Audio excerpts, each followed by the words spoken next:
Hello, Supercars in Seconds here. Today we have some fun stuff. This car over here over my shoulder, the Model S Plaid, has had so much press. It is crazy having driven it. The car's hysterical. 1,050 pounds of torque is a little different. I've got my own Model S P90D here. It's not a ludicrous car, it's an insane plus car. So I'm going to drive them both back to back.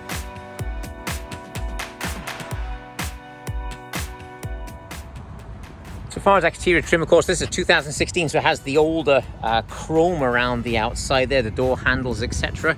The new cars have this blacked out gloss black accent all the way around the outside, which is rather nice. I can see some fingerprints on it actually, just it is so shiny and so black. Brakes, I think, is the only thing the car needs, having driven it a bit. I wish I had more brakes. I know there's a carbon fiber, carbon ceramic option, but it seems to be a weight for those brakes. My own car, yes, it definitely needs more brakes than it has. Something that's interesting though is the regenerative braking on a Tesla. I've enjoyed that very much. I got the car to mess around with regen braking and the wheel stays pretty clean. It does stay pretty clean from just driving it because the regenerative braking is so powerful. You just have to allow a bit more space for it to slow down, and they really are quite impressive in that respect. So size-wise, similar, both about 197 inches long, about 77 inches wide here, about 78.5 inches wide here. And where you really see that is here, from this little camera mounting there, that little angle. If you look at it now on the new one, you see it's much steeper. So in other words, the arches are much more flared. Same on the rear. My door continues out kind of smooth there. On Plaid, there's an actual step.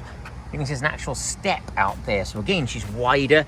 This one has some Vossen wheels on it. I think we're going to end up having the 19s back on it. We've just taken it in on trade. Looking head on at the two cars, obviously same lights on the refresh lights here. This chrome little accent either side is an intake, and there's a radiator in the front to help cool the big battery pack underneath. 7,160 batteries in the floor of the cars. So it's kind of like a skateboard with a wheel on each corner. Is a good description. Cars are heavy, over 4,800 pounds, both of them. The wider body does look great on this one. I like this smoother look to it too. And that's a little side air curtain down the side there. You can kind of see a bit of light through the little hole. It's really a nicer, more aggressive stance on the new car. Size-wise, very similar looking cars. I do like the blacked out stuff on this car again, but let's take a look at the two interiors and see the changes there. So starting with the 2016, these pop out as you approach the car. That's a setting actually. Door card's pretty. All of the switchgear, obviously Mercedes-Benz, older Mercedes-Benz, looks like a sort of a CLS, something like that. When I climb inside here, you've got your turn signals, the gear stalk, etc. It's all Mercedes-Benz older stuff, which has changed in the new car, but we'll come back to that in a minute. I'll close us in here. Great big navigation screen, my favorite thing, I think, in the car. Look at this silly thing. One thing I didn't know since I've got the car, really fun, we're at Dimmitt here, and I've got the Wawa gas station next door, and it has supercharging there. That's kind of one of the reasons I got the car. You'll notice a number 5 here. This is kind of cool. If you touch that, it shows you that there are 8 stalls total and 5 stalls are available. I think that's really cool information. Part of the infrastructure with Tesla is, again, a good part of the reason that I have the car. The main display in front of me, again, is my personal car, so it's called Sparky Jones, but that's all right.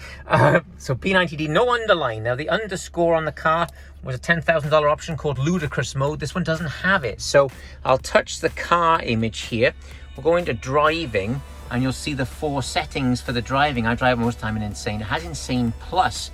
When you check the Insane Plus, it's going to just say, are you sure you want to do this? It's, you could possibly damage your, and shorten the life of your battery, etc. So I drive it most of the time in Insane. This is cool. The regenerative braking I keep in standard. That's really a nice way to drive the car where you don't have to use the brakes much. Loads of other cool things in there. I'll push the little picture of the car again. It'll close that back down.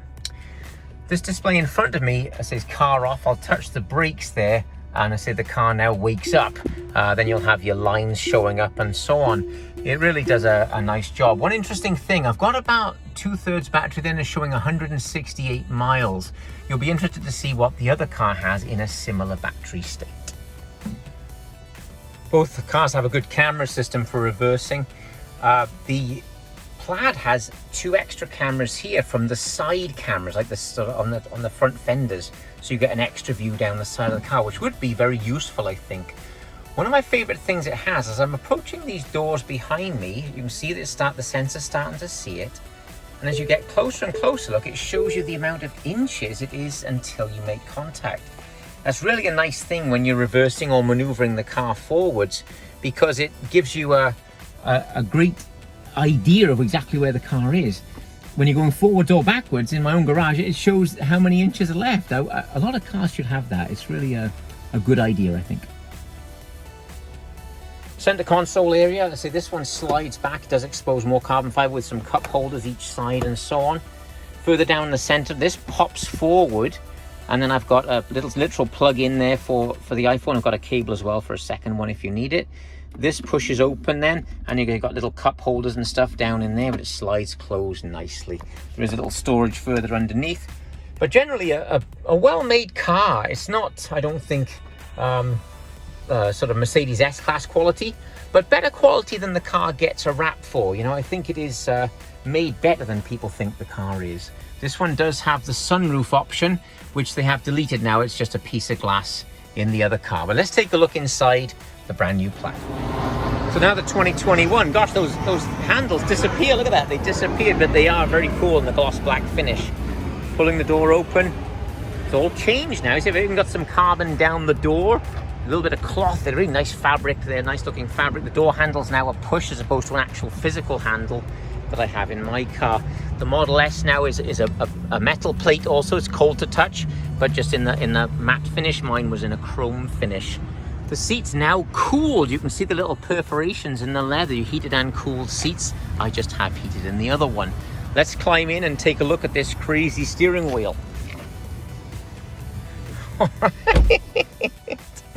It is nuts.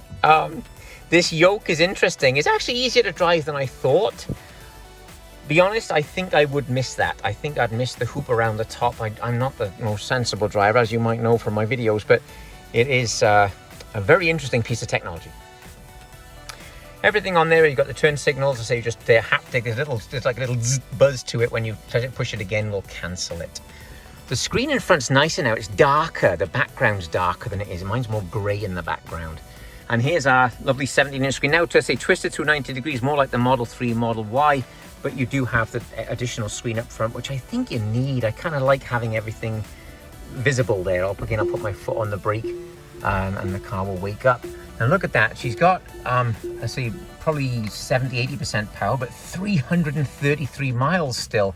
I supercharged the car the other day and she went up to 390 miles. That's really an impressive range. One weird thing, of course, is the transmission. You got the little picture of the car here. I want to go backwards, so I'm going to swipe it down. And then it goes into the reverse mode. That's really cool. Then you finish, you can either push it then to go forwards, or you can tap it for park. Pretty interesting. This car's quite a bit faster, of course, with, you know, I'm around figures, 530 horsepower back there, about 680 pounds of torque. Here, 1,020 horsepower, 1,050 pounds of torque, and that torque is the big difference. Brooks at Drag Times did a great video showing the torque curve of say, a Model S previously and the new Plaid. The torque curve is just flat. It goes vertical and it's just flat, whereas mine dies off. After sort of 70-80 miles an hour, it doesn't accelerate quite as quick as it does low down. That's when this seems to get going. We will drive both back to back shortly and show that difference. So driving Model S is really a nice experience. The sound obviously is strange. You start to get wind noise because there's no other sounds in the cars. It's the weird experience for me as used to listen to big V8s and stuff. I drive all day. The range on the P90D is about 250 miles these days when it's fully charged. The Plaid and the Long Range Plus, the new ones, the 21s, 22s, being nearly 400 miles, a totally different experience. From me in St. Petersburg here to Miami is about 240 miles. I would have to stop in Naples in my car, charge in Naples to get across. The Plaid, you could drive straight to Miami. You know, you could drive 250 miles in it and without any problem at all. Then the car would be charged by the time you woke up in the morning. So it's more convenient than you might think to live with. Center console updated now. This is really cool. You have 2 conductive chargers, wireless chargers for 2 devices there, rather cool. I do have a center storage there. And this is really cool. This new one is fun. It opens all the way up and you got a short one there and cup holders. However, you can see a little silver bit. I can slide the cup holders back and this shallow one back to reveal a really huge one down there. So pretty fun use of the center console. In most sort of 1,000 horsepower cars, you'd have a great big transmission tunnel or something going through here. But of course you don't need it because the motor's just up front and on the rear. Closing this thing up now is kind of cool. Push it once and it goes halfway, but you can just release it again and it will close all the way up. It's an updated version of my screen basically. So if I touch the little toy box here, the information, got some fun stuff in there, including Santa mode. Up here on the screen, we've got Santa mode, touching that on. Starts playing the Santa music and then his sleigh does appear on the screen in front of you. One cool thing, the turn signals are now sleigh bells. I'm easily pleased, I guess, but I think that's someone with a sense of humor certainly developed this car.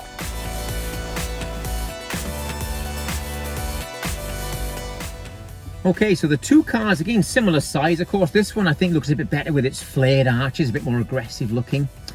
Both again over 4,800 pounds, so they're heavy cars. But let's do a quick drive in each one, and I'll just stop dead and blast them, and you'll be able to see the difference that the Plaid has on my body. It's quite a visceral experience in the car.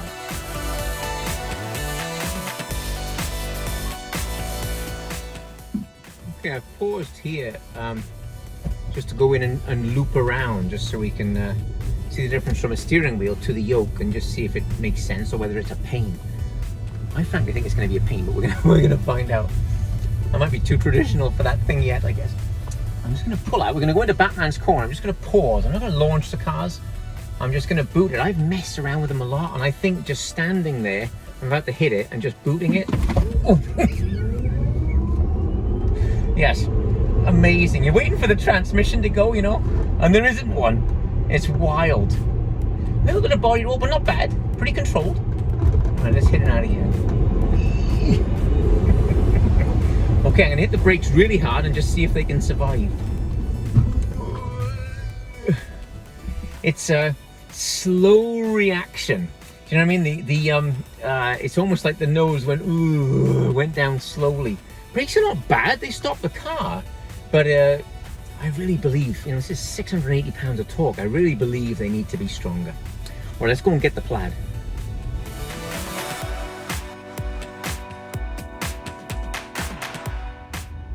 So we're in Plaid. To get it set up, I got the picture of the car here. I'm going to touch that. I'm going to go down to pedals and steering. We got her in Plaid mode. I'm not going to do the drag strip mode, steering mode, sport, and so on. That's a nice setup. I'm not going to go too crazy. I'm just going to show you what this car is like to live with, really. Okay, same thing. We're going to pull off, go in to do the U-turn here. I wanted to see what this yoke is like. It's nice to drive, actually. Your hands are relaxed because they're sitting a little bit lower. If you cross over like that, it's actually not bad. It's better than I thought. All right, we'll do the same thing. We'll just pull out here. So I'm not going to go into drag strip mode. I'm just going to pause and boot it. I think that's just a fun way because you're not always going to spend the time to do all that stuff. So I'm about to hit the gas, the accelerator completely to the floor. Oh, oh my God. The whole nose of the car came up 6 inches. Unbelievable speed in that time. All right, I'm going to get it straight and hit it again. Here we go. Man, that is McLaren P1 in 3rd gear flat out. I'm going to hit the brakes really hard. Oh, this is better. Obviously learning, I suppose, just learning and getting better with the cars. The other car was like spongy when it went down. This thing sank pretty well, more like a sports car. In the suspension, you can adjust the rebound and so on, compression and rebound, much more control than the other car has. Oh my God, I can never tell you the power this thing has. I'm breaking into a right-hander here. Not bad, it squats down pretty well. This is fun. Oh gosh, it's because the torque is so instant, it's so there, it's a weird sensation. The McLaren P1, I say, it would be one of the faster cars I've ever driven, and that sort of third and fourth gear in that car. I had a famous baseball player in the car, went in a P1 once, and going past the dealership, I gave it flat out acceleration in a third gear, and he said, Matt, my feet just came up off the floor. This is that sensation. However, even in P1 with its assistance, there's a little bit of a delay while the revs build. This thing is straight to 18,000 RPM in like now, you know. I don't need one anymore, but a hairdryer, you turn it on, it's full power. Think of this the same way. The second you touch it, I have full power. It's a weird experience. I'm gonna go around here. There's a hard right-hander that I'm on. And again, I've got my hands lower than I normally would. You know, you normally think of sort of 9 and 3 as holding the wheel. That's on top of the yoke. It feels funny. But actually lower down, you sort of sink into the car more. It's a pretty cool feeling. I got a stop sign here in front of me. I'm gonna come to a complete stop. Do it again. Again, I'm not gonna do drag stick, I'm just gonna hit it. Here we go. Oh, man. There was a little bit more speed than I would like to admit to in a 30-mile-an-hour limit zone. It is an incredible vehicle. You have to experience this because it's 4,800 pounds. It's heavier than an S-Class. You're expecting this to be sort of, yes, very fast, but you're just not ready for it. It is, the other car, yes, is nutty off the line. It's really incredible. But supercars feel faster than that once you start rolling that 50, 60, 70, 80. This is like a 720S McLaren feels faster. This, another level. It is really quite an achievement. So I want to try and be descriptive of these electric cars as I say, as a car guy, to explain what that Plaid is like. I mentioned it a bit earlier about the P1, you know, as a comparison. But in that car, I've driven it on track and so on. In that car, it's very, very fast response, but it's still building power. The Plaid is explosive. It's the second you touch it, it's full power at 30 miles an hour. The overtaking, and one of the magazines tested it, from 45 to 65 is less than 0.8 of a second. So that kind of says it. It's the sooner and the harder you hit the accelerator down, the harder it goes. It's a bizarre sensation that's if this is the future, it's actually, I think it might be fun. You know, you see so many videos on this crazy car. It is something different. The sound is obviously strange. The reverse has a little bit of a it's like a sound to let you know, other people know you're reversing. It sounds like maybe I don't know, a retired opera singer in the shower. It's a weird, spooky sound. I'll play it for you now.